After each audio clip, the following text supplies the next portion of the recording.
Marion Foucault, and I am the director of UC Berkeley's Social Science Matrix. I am delighted to welcome you today to Matrix Distinguished Lecture. When we started thinking about whom we wanted to hear most this year at Matrix, Professor Daniella Allen was an obvious choice, and we are so grateful that she has accepted our invitation. I read our declaration a few years ago as a Berkeley on the same page book and found its bold advocacy for a more egalitarian reading of the American Declaration of Independence truly transformative.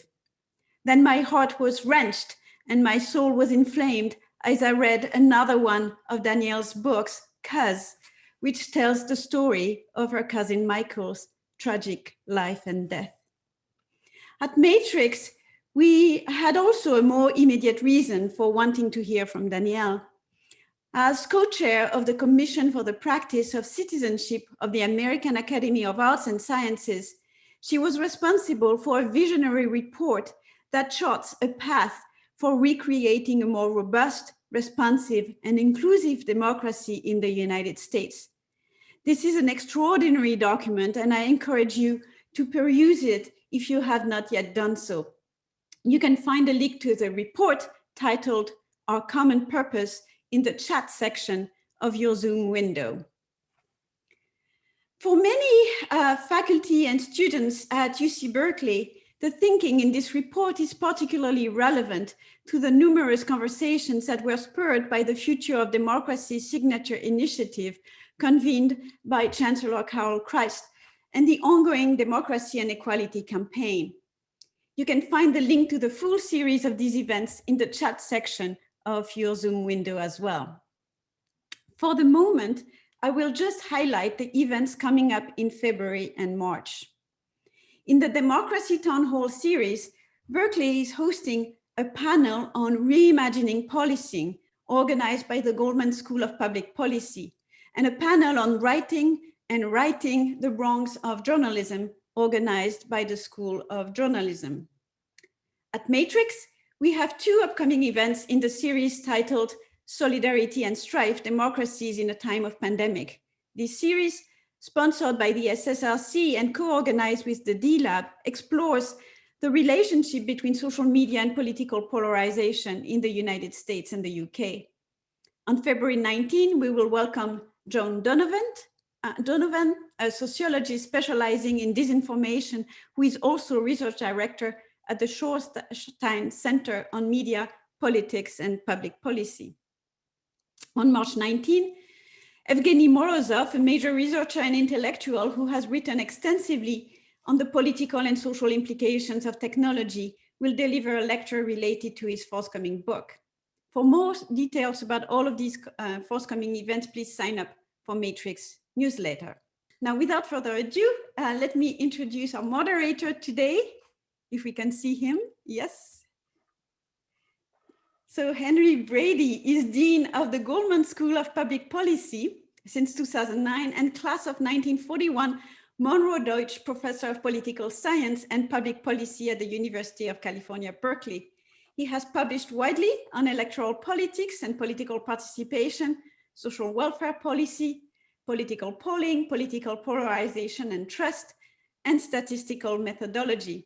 He is the author, co-author, and editor of a great many books and articles, too many, alas, to enumerate. I will just mention his most recent book titled Unequal and Unrepresented Political Inequality in the New Gilded Age, which was published by Princeton University Press in 2018. Last but not least, Henry is a fellow of the American Academy of Arts and Sciences and the American Association for the Advancement of Science. So without further ado, Henry, I leave you the floor. Thank you, Marianne. It's an honor to be here today, especially with respect to this particular report, which is extraordinary. And I really do recommend that everybody read it. Our Common Purpose, Reinventing American Democracy for the 21st Century. It really does do that. It really has extraordinary ideas and very imaginative report. Daniella Allen is the James Bryant Conant University Professor at Harvard University and Director of Harvard's Edmond J. Safra Center for Ethics. She's written widely, as you already heard, from Marianne on issues of justice and citizenship, and indeed covered the whole period of democracy in history, starting with democratic Athens and Plato, and going all the way to modern times with democracy in America, where she's written on the Declaration of Independence, Brown versus Board of Education, citizenship in the digital age. So nobody is more aware of and saturated actually in thinking about democracy than Daniella Allen. So I'm really, really pleased that we have her here today. She's got many honors, including being a member of the American Academy of Arts and Sciences and the American Philosophical Society. And I'm really pleased she's here today to talk about this extraordinary report. Danielle. Thank you so much, Henry. Thank you, Marianne. It's a pleasure to be here. I'm jealous of you for being in California at the moment, as we just all dig out from our snowstorm this week. And it's a pleasure to imagine myself with you in beautiful California. We started the work on the report, Our Common Purpose, years ago, yet here we are in barely a month past the January 6th insurrection at the Capitol. I think all over the country and world, people are asking really deep, important questions about American democracy and its viability at this point in time. Those same kinds of questions are what motivated us in our work on the commission. Before I tell you about that work and about how it's pertinent to our present moment, I just want to tell you a little bit about the American Academy of Arts and Sciences, which was the sponsor organization for this effort. It sounds, pretty old-fashioned and crusty, yet the American Academy of Arts and Sciences is itself the child of revolution. It was founded in 1780 in the middle of the American Revolution by John Adams and John Hancock and others who thought of themselves as scholar patriots, in effect.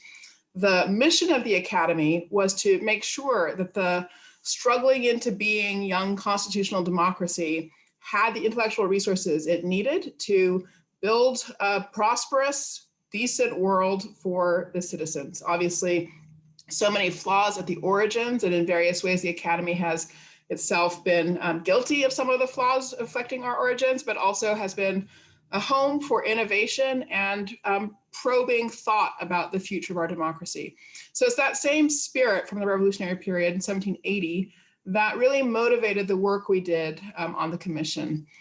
So we didn't need the events of the insurrection, terrible as they were, to know that our democracy is in trouble. For me, the flashing red alarm bell came in 2013 when Congress had a 9% approval rating.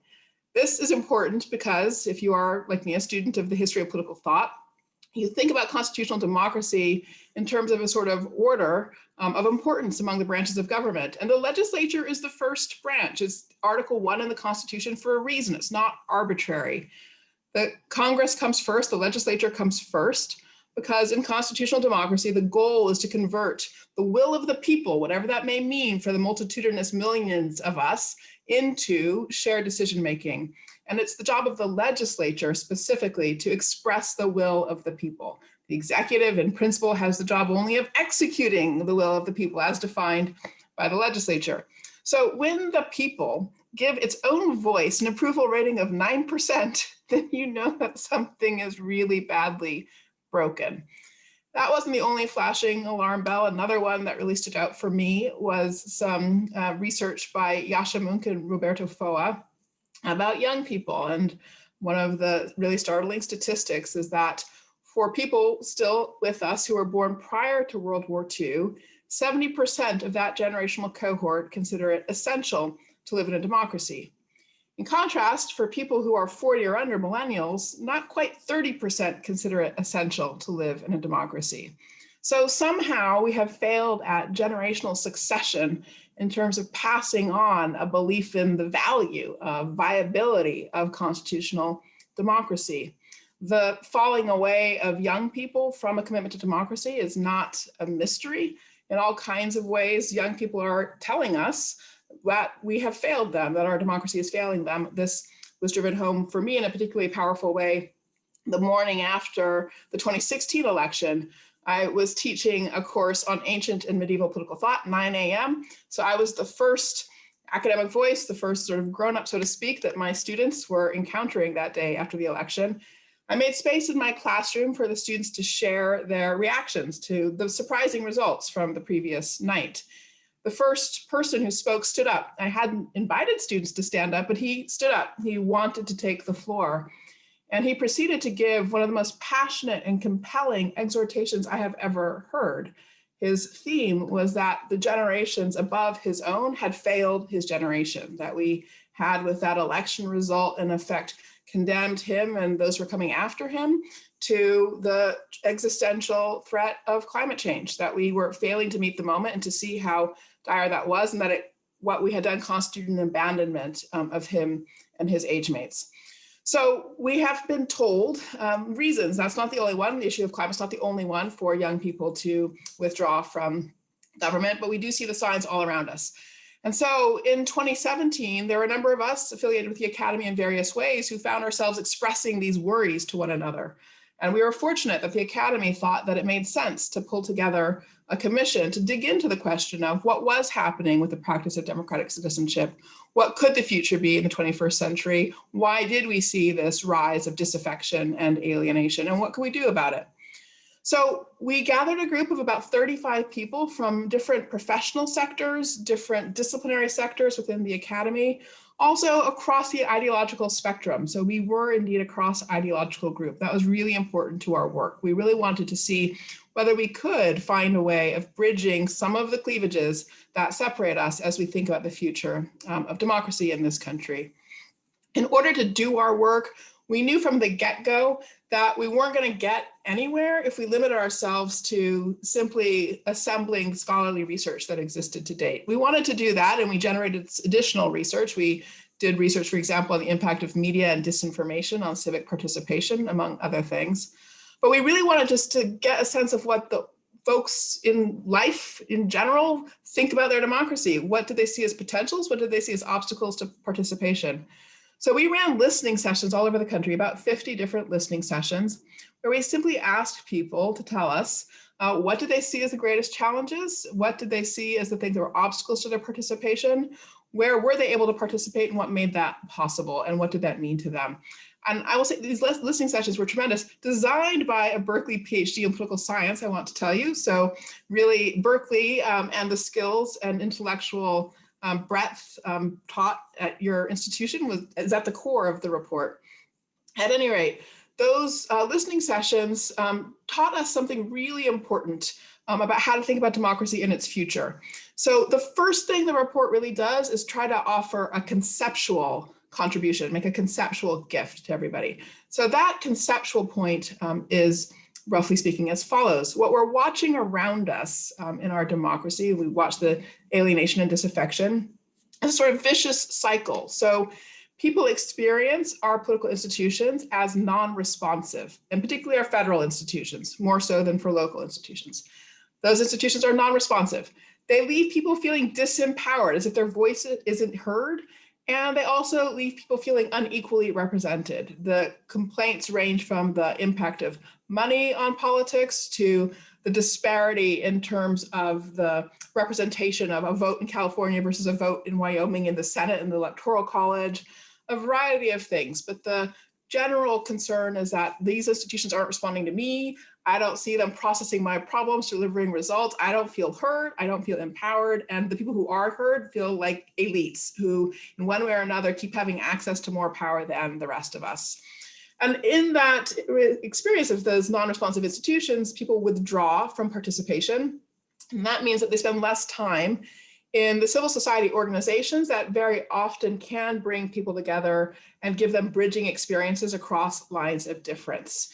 Fragmented then too, they encounter a very fragmented media ecosystem where the quality of information and what's being circulated is, as you know, highly variable. So that then civil society experience further alienates people from one another and leads us to a place where we have a sort of civic culture that's degrading, where we don't connect with each other, we don't have supports for building commitment to one another or commitment to this common project. So we get this negative equilibrium linking these non-responsive, disempowering institutions to a civil society experience that keeps us very separated from each other and fragmented. And where at the end of the day, what grows in that space is a sense of negativity toward one another rather than positive connection.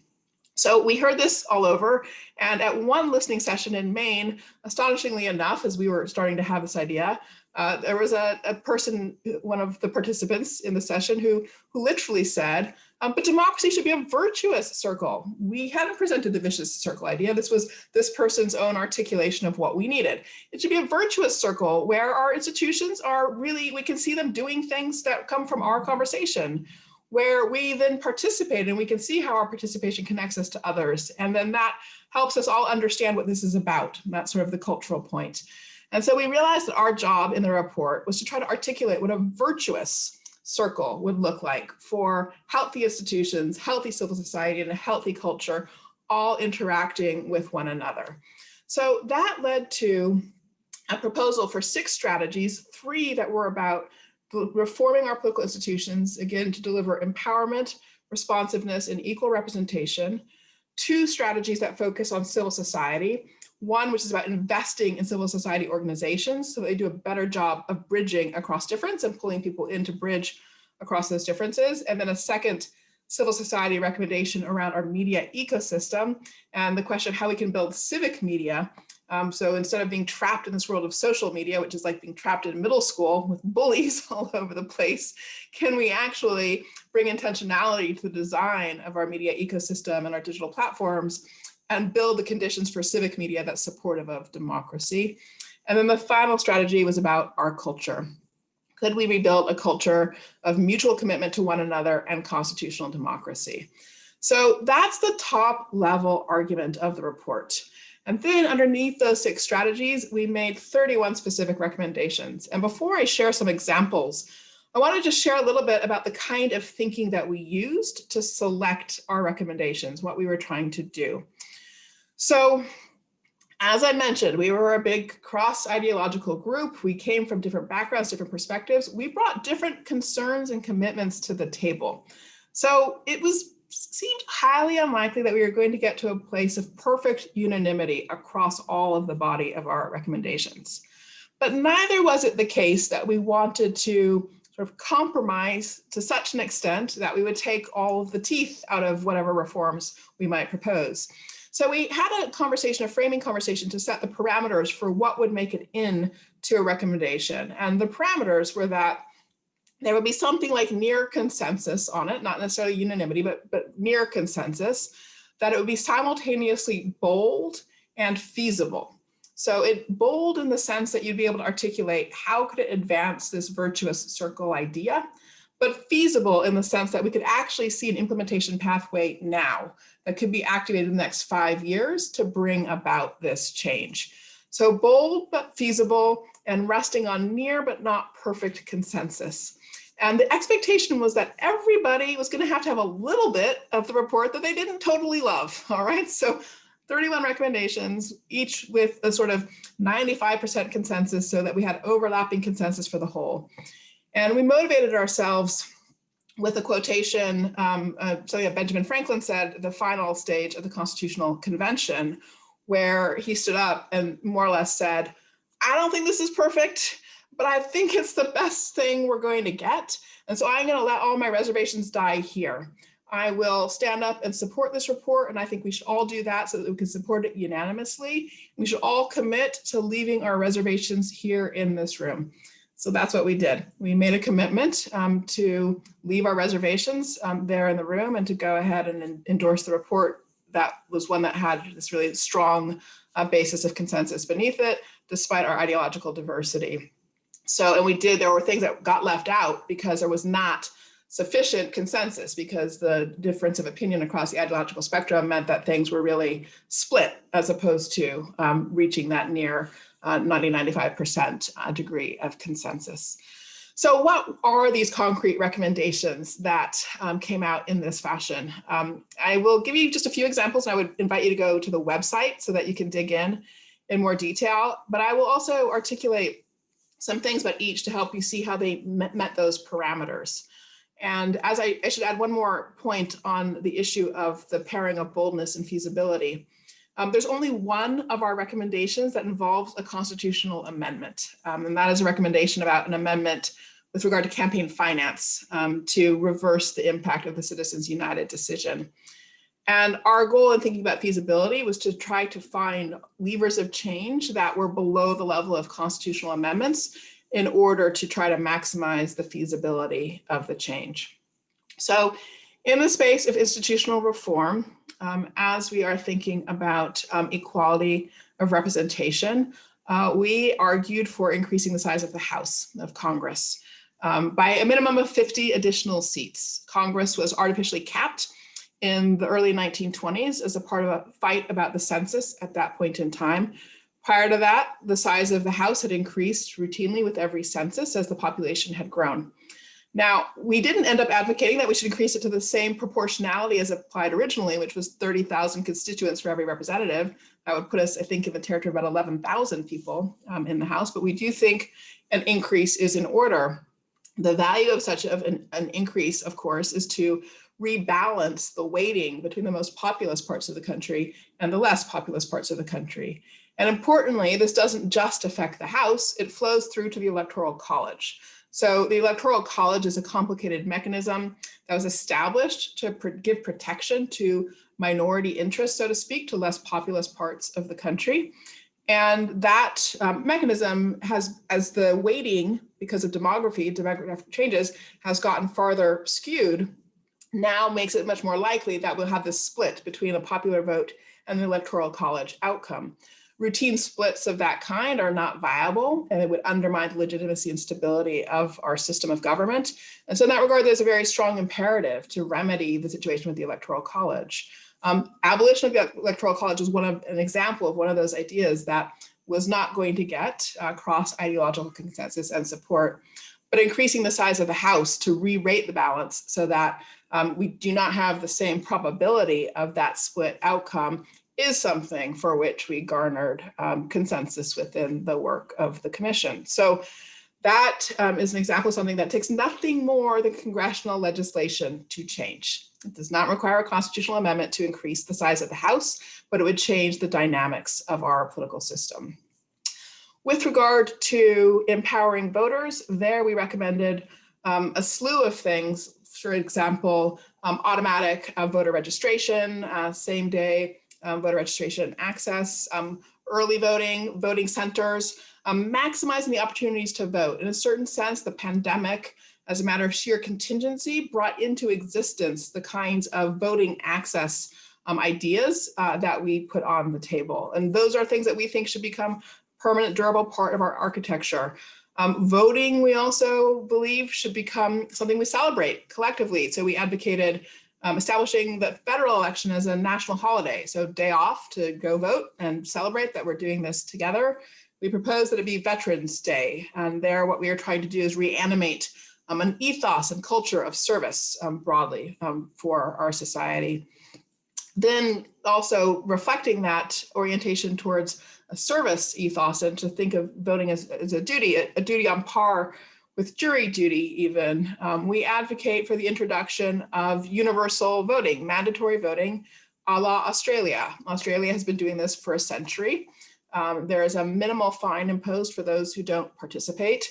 The requirement to participate is not a requirement actually to mark your ballot. You can show up and not mark your ballot or otherwise return your ballot unmarked, and that counts as participation. So one can still withhold one's vote if one wants to, but everybody has a duty to participate. This is a very significant recommendation, and in some sense, perhaps the most important thing on the table, because it has very salutary effects on the nature of campaigning, and also addresses what is, I think at this point, the single most potent, powerful political fight we're having in the country. So universal voting improves our electoral context by removing any incentive to try to keep your opponent's voters from turning out. There is no longer any point in demonizing your opponent in order to diminish the morale of your opponent's voters. So negative campaigning is not incentivized to the same degree in a system with universal voting. The electoral space can be reoriented, redirected towards positive, proactive engagement in the agendas that we should be collectively deliberating on. That's a critical value of universal voting. That said, though, I want to call your attention to the second value, which is that at this point in the country's life, the thing that we are fighting over most bitterly is whether we still have a commitment to universal right to vote. Okay, now there has been a lot of talk about voter suppression. I recognize that, and I'm trying to put the issue slightly differently. I want to really bring to the surface that we actually no longer know whether our whole society is committed to universal access to the vote, okay?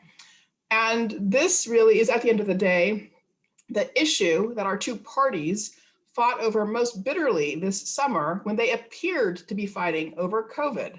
They weren't actually really fighting over COVID policy in the months from May to September when COVID relief was so delayed. What actually occurred was that the package that the Democrats put on the table for COVID relief in May, the HEROES Act, had a big chunk in that legislation that was about election integrity, investment in Secretary of State's offices and so forth, so that they could truly pull off without any problem the implementation of pandemic-related changes to mail-in voting and the like. It was that part of the package that most resulted in Republicans digging in their heels and refusing to move the package forward at all. So in effect, the Republicans ran out the clock on that legislation so that by the end of September, when you'll remember the kerfuffle and so forth fighting about the post office, by the end of September, we had reached a point where all those electoral related things in that COVID legislation were basically moot because there wasn't enough time left for anybody to implement the investment of resources in helping out Secretaries of State's office to pull off the pandemic-related election changes. And at that point, when that election integrity part of the package was moot, that's the point at which COVID negotiations started up again, and it began to be possible to deliver some of the financial relief to do the investment in testing and contact tracing. So COVID relief, COVID response was literally held hostage to a fight about how we think about our election system, okay? And the challenging thing about this fight, of course, is that it's not purely a fight about principle. You could think it's just a fight about principle. Should there be universal access to the vote? We think the answer to that is obviously yes, okay? And I hope that we can return to a place where that answer is yes in this country, that everybody has right to the vote, and we want to make that as easy as possible for everybody, right? But in fact, the fight also has a power dynamic in it. And this, when I talk about a power dynamic, I'm talking very specifically about partisan power. Parties as organizations, as associations who have their own purpose of preservation and survival, right? They have the job of accumulating power. And in that regard, the question of voting has been come to be tightly connected to the relative degrees of power each party has. So the Democrats advance a principle of easy access to the vote, support universal access to the vote as a matter of principle, yes, but also as a matter of believing that along that path lies more power for the Democratic Party, more electoral power. And the Republicans have become resistant to those improvements on the election process out of concern for the diminishment of their power. And this, though, the party fight around elections has gotten to such a point of intensity that in a really meaningful way, I think we have to recognize the Republican Party can no longer be said to be committed to universal access to the vote. And some people may say, well, were they ever committed? But I'm going to leave that aside, that question aside, and to say we are clearly at a place now where we do not in this country share a commitment to universal access to the vote. So in that context, then, the recommendation for universal voting becomes all the more important because it is an opportunity to leapfrog this conflict and say it's done. It's done. We're committed to universal access to the vote. There is a voter duty in the same way that there is jury duty. And the only question is how we make it possible for people to perform their duty effectively and how we make sure that our election systems have integrity while people are performing their duty. Those are the two things we have to work on. Those are technical questions rather than questions of purpose. So I really call your attention to the recommendation about universal voting access and universal voting and mandatory voting. All right, so those are some examples in the space of institutional reform of what we recommended. Now, with regard to civil society, I mentioned we made important argument about the role of civil society organizations in supporting the formation of bridging relationships among people, bridging differences and divides. And there we call for civil society, philanthropic investment, and also public investment in building leadership capacity to grow organizations with this kind of capacity. We also make arguments about social media platforms and the use of attacks on targeted advertising to subsidize public media that can replenish news deserts that are currently operating at the local level. But I want to spend my last few minutes talking with you about the sixth strategy, the culture strategy, about what it takes to renew a commitment, a mutual commitment of all of us to one another and a commitment to constitutional democracy.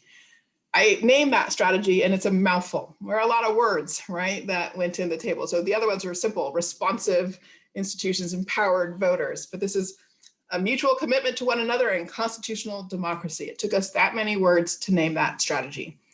I want to tell you why it took us that many words and to invite your own thinking about how we all together solve the problem indicated by that need, in effect, for pleonasm.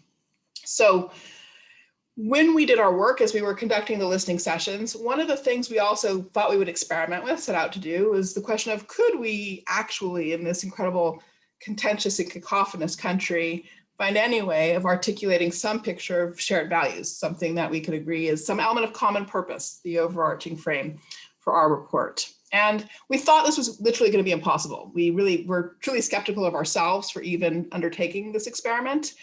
And then found to our great surprise that it actually wasn't that hard for about 90% of the job. That left and right, people were embracing words like liberty and equality and justice and liberty and justice for all and rule of law and constitutionalism and equality of opportunity. There was just incredible agreement, actually, about that set of terms. But what we discovered was that there was one term, one concept about which we could get no agreement whatsoever. And this was the question of how we should name the relationship that all of us living in this country have to one another. And the question was, should the name be patriotism or should the name be solidarity? And those on the right were very emphatic about wanting to engage in rebuilding and concept of patriotism. And those on the left were equally emphatic in wanting to engage in a project of building solidarity.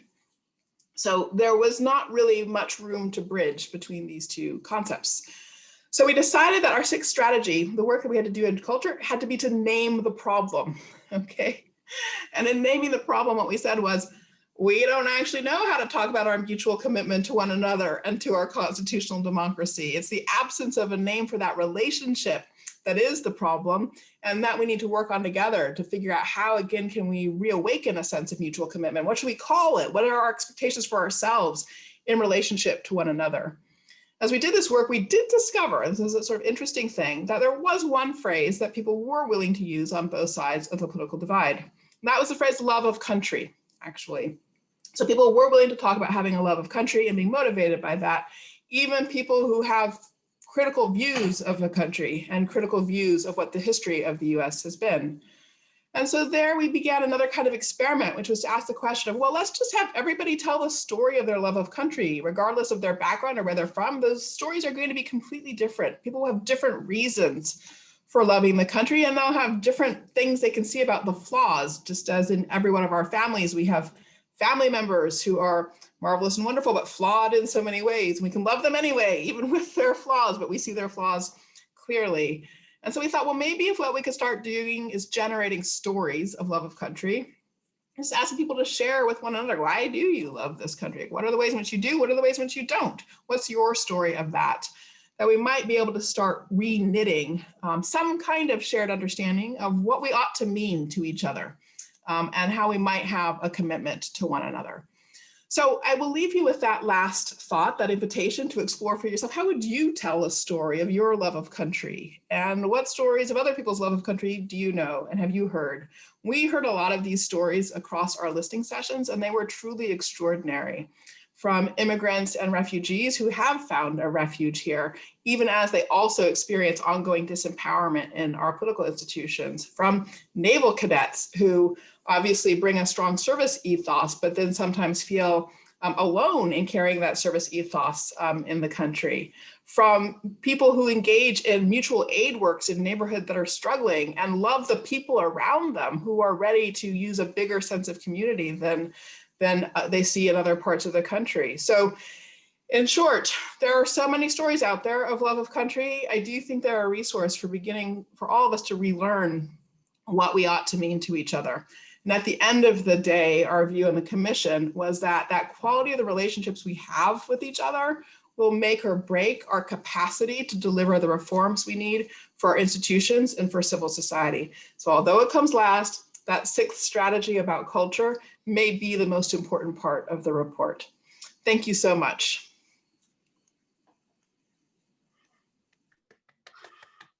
Thank you, Danielle.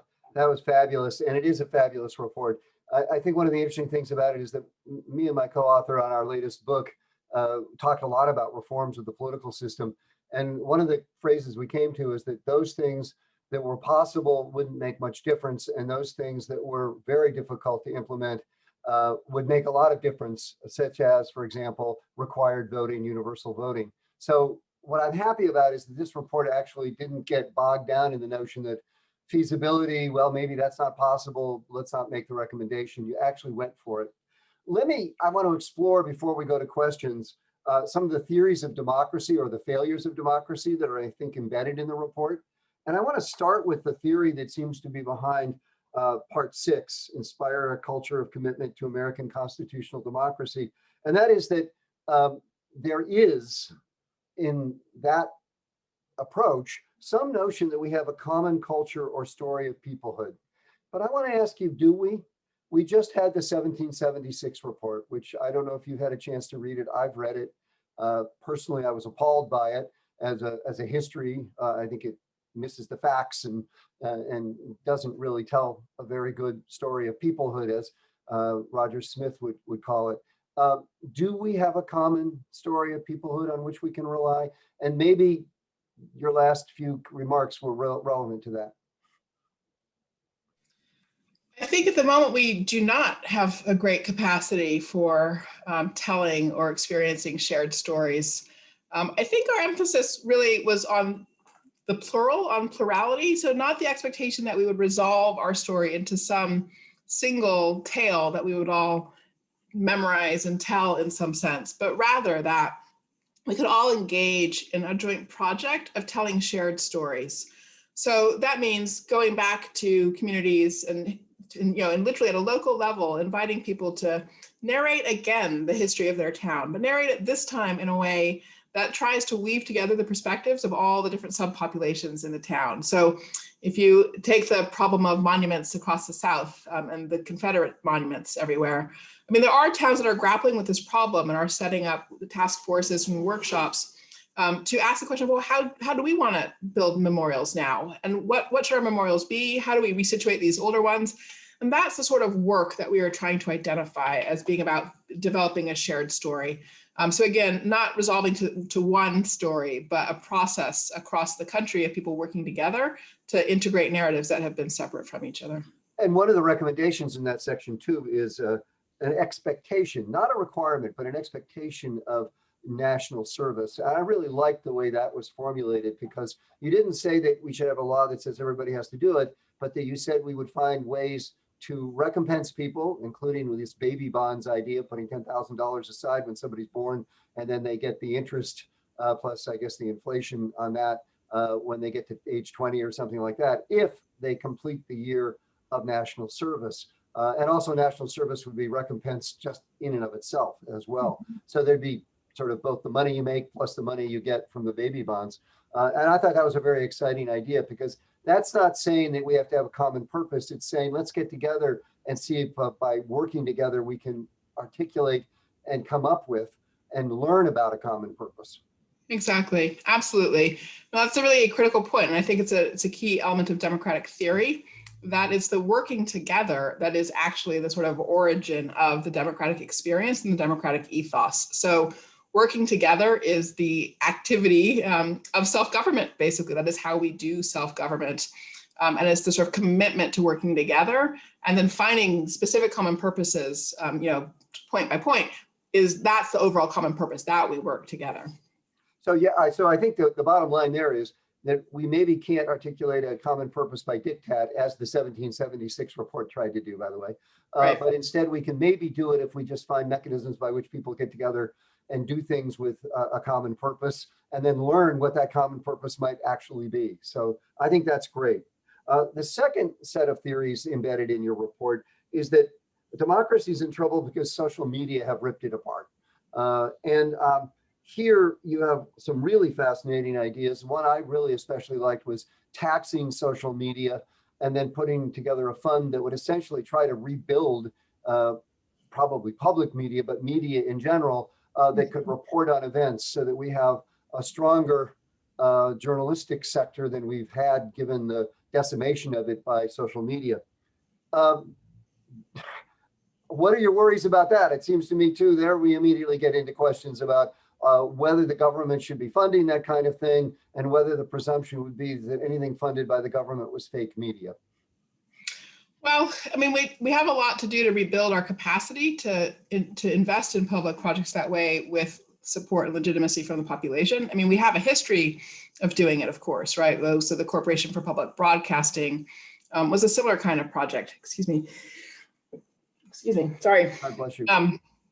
So, in principle, it's something that we ought to be able to do. And I think, though, for me, one of the most striking empirical details in the report is the discrepancy between how issues of trust play out in relationship to the federal government versus local municipal governments. So people still trust municipal government, 70%, right? Not so federal government.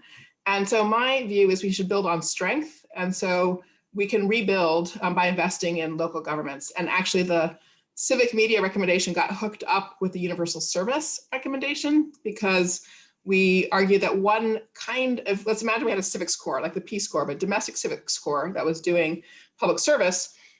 One thing you could do would be to support local organizations that are standing up local investigative journalism and explanatory journalism efforts, often connected to covering municipal government and that sort of thing.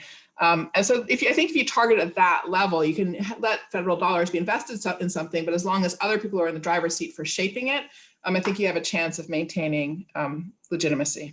Yeah, I love that idea of focusing on the local area, where actually the partisan politics are less intense, although unfortunately local, state, and now local is even getting more and more affected by national politics. But nevertheless, I think it's probably the right way to go. Another recommendation there, by the way, was public interest mandate for social media, which I think was an interesting idea, basically saying that you'd have to have something like C-SPAN on social media, is the way I thought about it, at least. Yeah, that's a good way to think about it. Yeah. So okay. Third thing, democracy is in trouble because democratic institutions are unresponsive. And so parts 1 and 2 are really big on this. Do we really think we can do better than the founders in terms of some of the recommendations? I was thinking especially of ranked choice voting. Now, I know the founders probably didn't have strong opinions about ranked choice voting or not, but certainly that wasn't something that was in common use or at any use at that time. So, although you may know. Well, they did use runoffs, right? So they actually had a very robust commitment to the idea that the election result should require you getting past 50%. And so when, for example, Lincoln's primary, right? They had to go through several rounds of voting before they got to a nominee who'd gotten past 50%. So in that regard, they use actual runoffs in the same way that we're proposing using ranked choice voting. And that was routine. And yes, they did actually carry an expectation that you had to get past 50%. Yeah, let me just, it's worth noting that with ranked choice voting, you can essentially do runoff after runoff after you've done the election. You don't have to have another election with a runoff. What you do is you first eliminate the candidate who got the fewest votes, and then you reallocate votes, and you just keep doing that until you get to a winner. So that's why ranked choice voting is a very economical way to actually do runoffs of that sort. Okay, how about dollars in politics? The one constitutional amendment you proposed was dealing with Citizens United. Do you have any sense of what that constitutional amendment would look like? There is draft text, and one of the things that we did for the report was, in order to test the feasibility piece of it, was to try to figure out, were there already champions for these ideas active in the field, or were there adjacent people working who might become champions for the ideas? And so if you go to the website, you will find champions across all the different recommendations, including a champion for this constitutional amendment. So there is text drafted, people are working on it. They're moving it forward, and it really does, its purpose is to restore the capacity of Congress to legislate around campaign finance. That's certainly one that I believe ardently in, but it obviously the Supreme Court has made life difficult there. The next theory is that the problem is not that the democratic institutions have failed, but maybe that government itself has failed. And so your section 3 was ensure the responsiveness of political institutions. But I was struck by how the approach there was mostly try to make them more representative, more responsive, more involvement. And there was nothing, and maybe this just wasn't in your mandate, about how to make government work better. That part of the problem I think we have there is that many people perceive, in California, we have the EDD scandal right now, the Employment Development Department, which maybe has given out $30 billion in unemployment insurance through fraud because it was so badly managed. We have the COVID crisis of the last year and bad management of that, and the rollout of Obamacare, and we can all add many, many other examples. The management of police in America is, of course, very much under the microscope right now. So the question is why didn't you talk a little bit maybe about the performance of government and the need to make government actually deliver services better? Thank you for that. It's a great question. So we did talk about it. And I think you're probably right that it merited more focus than we ended up giving it. I suspect our challenge there was probably, in some sense, the vastness of that question itself, right? That is, there's so many different dimensions and areas of competence and effectiveness that you need to have operating. But I think it's a fair point. I do think it's an oversight in the report. I mean, as a dean of a public policy school, I feel most acutely that one of our missions has to be to train people and help government officials become better at actually running government, because it's just a tragedy to have the EDD scandal with $30 billion perhaps lost through fraud. That's almost $1,000 for every man, woman, and child in this state. That's unbelievable if it's true. Yeah. That was the state auditor's figure, maybe inflated, but still it's a lot of money. Yeah, that's important. And that is definitely a part of the reason people are alienated and frustrated and so forth. So you're absolutely right that requires attention. So my last one, I'm getting on grounds here that I maybe shouldn't dare go into, but I'm going to say that maybe democracy has failed because the Greeks, about whom you know much more than I do, were right. Democracy, now this is a scenario that I'm sure that nobody would imagine would ever happen, but maybe democracy sometimes devolves into mob rule because of demagogues who appeal to the worst in human nature. Is this report deal with that problem? Or to put it another way, the events of January 6th, do you feel that it would be less likely that they would occur if some of your recommendations had been put in place? And can you suggest which exactly might have had an impact? I do think they would have been less likely to occur. Now, that's obviously a pretty strong claim to put out there. At the end of the day, I think demagogues succeed when we the people aren't healthy. That is, they have an opportunity, or think of it as a forest fire. There's dry tinder essentially, and then they can light a spark and off you go. So again, using the forest fire metaphor, you need healthy trees, healthy brush that's well watered, that's resilient because it's been nourished appropriately. And so that's, I think, what we were trying to do, was to reestablish that virtuous circle, linking responsive and effective institutions, right, to civil society that is reconnecting people to institutions and to one another, really importantly, right? And all of that supported by a set of commitments, shoring up an orientation towards common purpose rather than to division. And so I think the hope is that if you can actually restore the health of the people, we're not vulnerable to demagogues. So I think it's that is the kind of basic conviction that it's sort of like demagogues don't just succeed because they happen to be particularly cunning. They succeed because the people is vulnerable to them. And when we're vulnerable, when our government's not working and when we're divided. Well, thank you. That gives us some hope. I mean, I must say that I'm sure you, like all the rest of us, were severely shaken by January 6th. If we'd already been shaken by a series of events over the last 4 years, but that one just really hit us to our core. And then, of course, last night, watching the event in the Capitol with the member of the Capitol Police Force who had died, it's a stunning result. And just never imagined that we would be here where a riotous mob would have gone to the Capitol, ended up in the death of a bunch of people, and that it had been incited by the president. Yeah. So I mean, part of it does lead us to the question of demagogues and how do we prevent demagogues?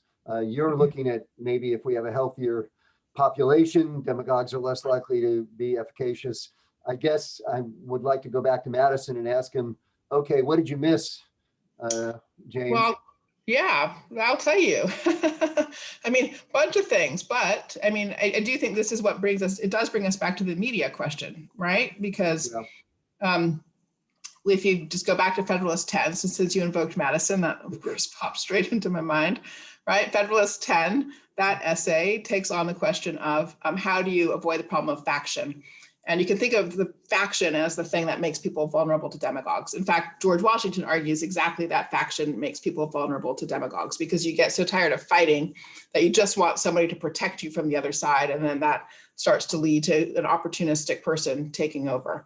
And basically against that conversation about factions, what Madison argues is that this is the job of representation, is to provide this kind of mediating and moderating and synthesizing power. But people overlooked the fact that in Federalist 10, Madison actually says that there are two reasons that this system of representation is going to work. I mean, one is because you're supposed to be electing people who are doing this job. And obviously, that was always a kind of slightly unrealistic expectation. But there is a second feature in the argument, which is that his thought was the geographic dispersal of the country, literally, would require people to channel through representatives, right? So that people with very factitious views wouldn't find each other, they wouldn't be able to coordinate. And so that is what social media just knocked out that pillar. It was like a premise of the design was that the only way you could coordinate would be through representatives.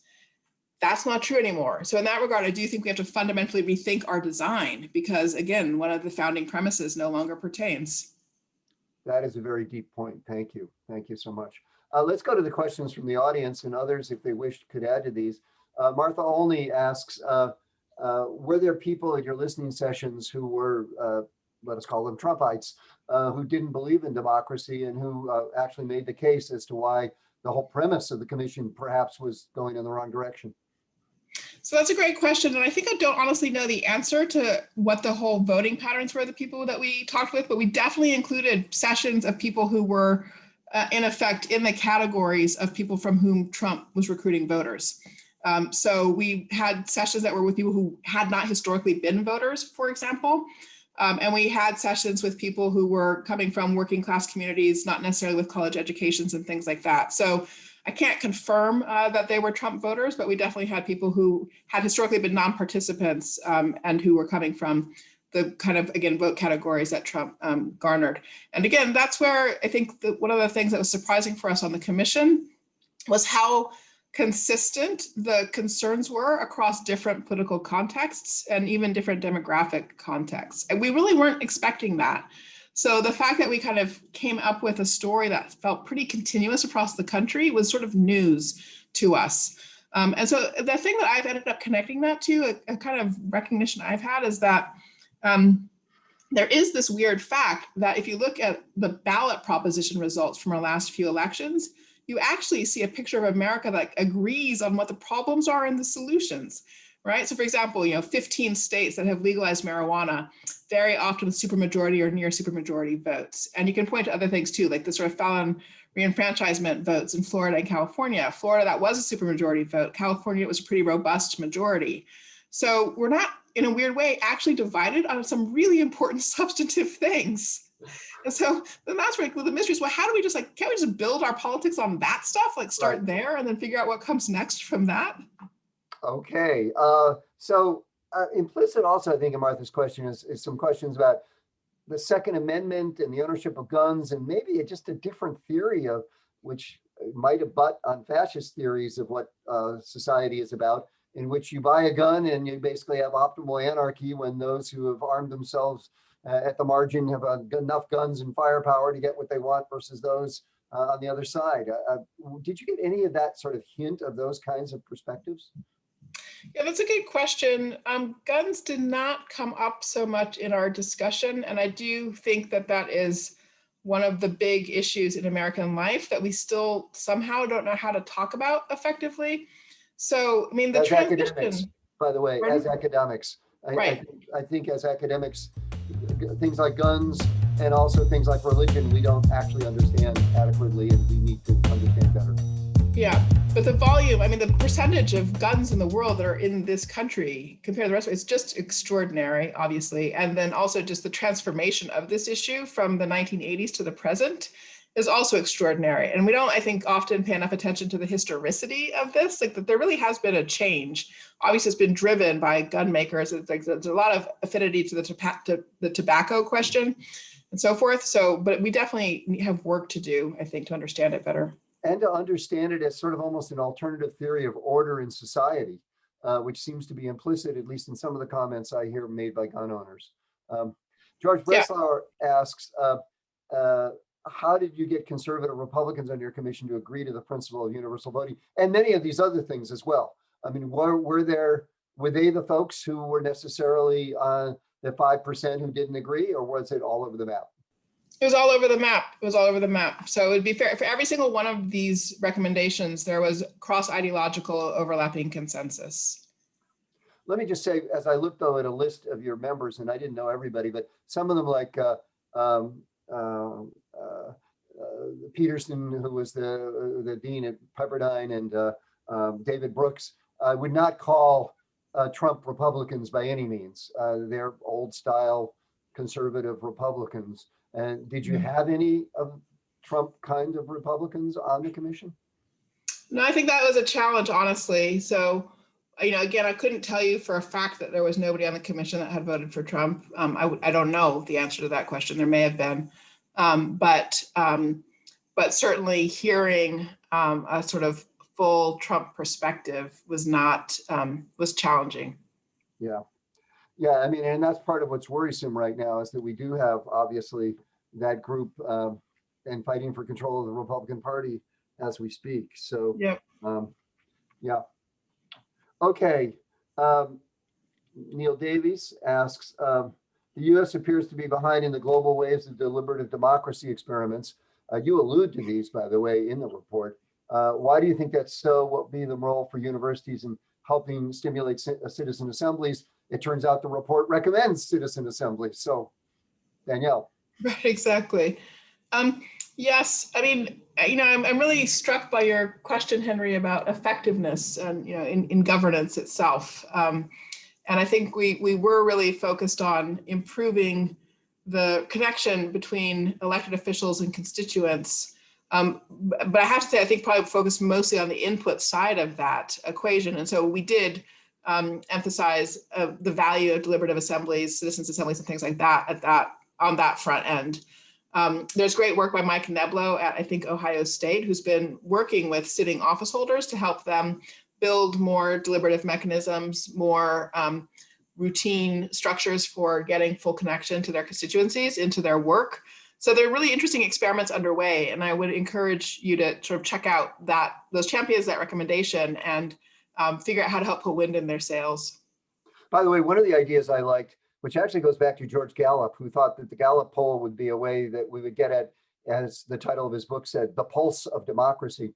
He thought random samples were a way to make sure that everybody got represented. And you recommend that 4 times a year members of Congress have essentially polls with their constituents using random sampling, and that they get together with those folks and listen to them. And I thought that was a great idea, because I worry about the members of Congress who tell us that all they're doing is listening to their donors. Exactly. Yeah, but we need to correct that. And we also just need more routine conversation where people from the different ends of the ideological spectrum are actually in the same room. It's hard. There's a lot of resistance to that idea at this point. I mean, our kind of sense of enmity is at this point quite advanced. So even to say out loud that we should sit in the same room and actually try to hear what's coming from the other side is a heterodox thing to say. Well, in that spirit, an anonymous attendee, and it's interesting that the person felt that they must be anonymous, asks the following question: how is America a democracy now that the 46th president is an illegitimate act that was installed by not the people, but 25,000 troops? Why is it normal that a leading figure is forcing military power against its civilians? That's clearly a different epistemic basis of understanding the world than I think you and I have, but it's held by maybe 50 million Americans right now. Yep, no, exactly. I mean, this is where, the epistemic separation is profound. And at this point of long standing, I mean, I think I think we've been watching it grow in a very significant way for the last decade, basically. So I sort of chart a path from the Tea Party moment to the present moment. And then that's where I kind of keep coming back to the question of, can we find the places where we have epistemic agreement and start by working from those to the next thing? So hence my interest in things like ballot propositions, hence my interest in some of the sort of initiatives that are occurring on the state level, where we don't yet have the same partisan and sort of epistemic split. Can we there build working groups together to identify what the next problem is that we should be collectively working on, and piece by piece start to try to rebuild a shared epistemic universe? Here's another question, and it's a really, I think, interesting question. Is, did you have young people on the commission, and what was their perspective on these things? And actually also in the listening activities you did you find young people having startlingly different perspectives from the older people? So we did not have young people on the commission, so that's a fair point and question. It's partly the nature of American Academy Commissions that the center of gravity is sort of commission members in the first instance, but that's not an excuse. So that's a point taken. So yes, we did have young people in listening sessions and in various of the other kinds of workshops that we organized over time. I think one routinely finds a much sharper focus on climate issues among young people. Also, one finds a much more, again, pointed and urgent sense of focus on criminal justice issues among young people. So you can definitely see generational differences. Also, I mean, I think for young people, there's just more work to be done. There's more to explain, like why should we love this thing that looks so broken, comes out more strongly from young people than from older generations. I will say though that the research suggests that in terms of getting involved in volunteer activity and that kind of effort, young people actually are very focused on that. So it's not that they don't have a concern for the community. It just seems that getting involved with government or civic life is of less interest to them than getting involved with Habitat for Humanity or something like that. Yep. No, that's for sure. Yeah. So a person asks, do any of your recommendations address the improvement of civic discourse? And I think they do with respect to social media, but maybe the person means more than that. I'm not sure. Yeah, no, they do. I mean, they're in a few ways they do. I mean, so Strategy 6, focused on culture, has some recommendations around civic education. And some of the work on civic education is about trying to help people learn how to disagree productively. So what's the difference between productive disagreement and unproductive disagreement? Can we rebuild a capacity for understanding that? Also, issues of media literacy, digital literacy, and things like that are pertinent there. And in the context of the recommendations around social media, we do try to call out some examples of success where people have designed even digital platforms or digital engagements in ways that improve behavior. So 2 examples would be in Lexington, Kentucky, there's basically a news and public deliberation forum called Civic Lex. And they do a number of things. They do local investigative journalism, explanatory journalism. They also hold forums where public officials and constituents can come together. But they have a rule for those fora that there can never be more than 7 constituents per elected official. So if there's gonna be more people, you have to have more elected officials. And that ratio reestablishes a focus on relationality that I think is really important. Like, you just can't be as horrible to people in small quarters, and you have to take responsibility for the quality of your relationships. There's another case in Vermont. I believe it's a platform called Front Porch, Vermont Front Porch, which neighbors can sign on to talk about issues in their community and address challenges or offer events and things like that to one another. And they have a number of kind of rules for participation, but one of them is, I believe you're not allowed to post more than once a day. And one of the results of this is that you can't really get into flame wars in the same kind of way because you've got a 24-hour cooling off period. And so there are things that we can do to design into the platforms we use, actually, that would help us all behave better. So yes, we try to call out examples of where we see people experimenting in positive directions. Could you tell us a little bit about what's happening now? You've got the report out. I think it got a lot of press, and I think it's got some extraordinarily interesting and worthwhile ideas in it. Is there a national movement building? Are you working on that? Are there people working on that? How could we join? Thank you. No, we are working on it. Appreciate the question. So the Academy is committed, the board is committed to seeing this work through. And there's a target of 2026 for meaningful progress toward implementation across all of the recommendations. There are specific targets for each one, like what would count as meaningful progress by 2026. And as I mentioned, there's a network of champions. And these champions are civil society organizations, there are think tanks, there's a range of things. They all need support. Sometimes they need financial support, philanthropic support. They also need people to carry their message, to be ambassadors, to spread the word. And so in addition to reading the report as a whole, one could pick the recommendation you care most about, learn more about the champions working on it, learn more about the messages that they're trying to share, and keep spreading the word, spread the narrative. The more we can build a big public conversation about this, I think the more effective that we can be collectively. So this may be the last question, but I think it's a really excellent one. Are you optimistic about the growing awareness of cognitive biases and other findings from social psych that might contribute to addressing some of the epistemic issues that are so crucial? To put it another way, are we wired well enough to be able to be democratic citizens?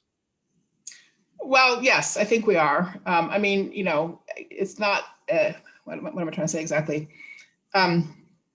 Yes, we are.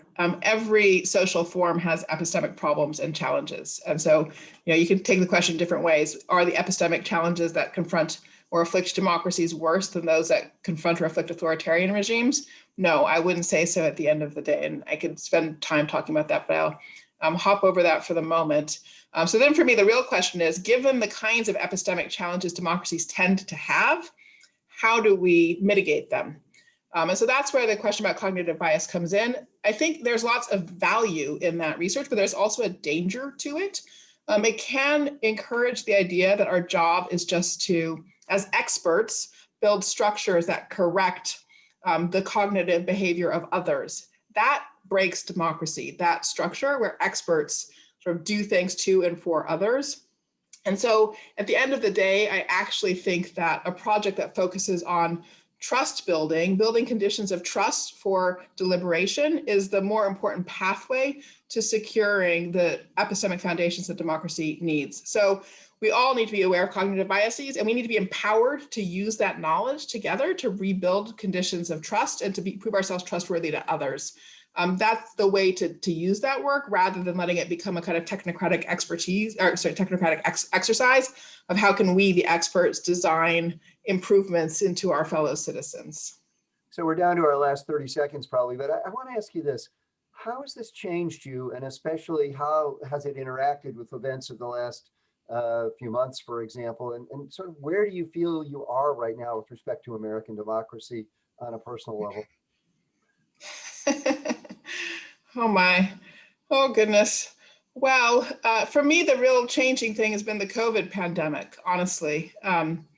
That I did a huge amount of work all spring trying to achieve appropriate public investment in testing and contact tracing to really aggressively ramp up that work in March and April so that we could suppress COVID up front, a la Australia, a la New Zealand, a la Taiwan. If we had suppressed COVID at the same rate as New Zealand, we would have 12,000 people dead right now, okay? So working on that, watching really up close our failures of governance was quite personally devastating. In truth, yes, we're in real trouble as a democracy, and we really all have very serious work to do to rebuild our capacity to be a healthy, functional, and effective society where we are committed to one another, don't abandon each other in the way that we did in the COVID crisis. I mean, not locally, lots of mutual aid societies, but we did not function effectively as a society with institutions whose purpose is to deliver the safety and happiness of the whole people. well, thank you, Danielle. That's an extraordinary final statement, and I think you're right. It's the kind of things we need to really focus upon. And thank you for a wonderful presentation.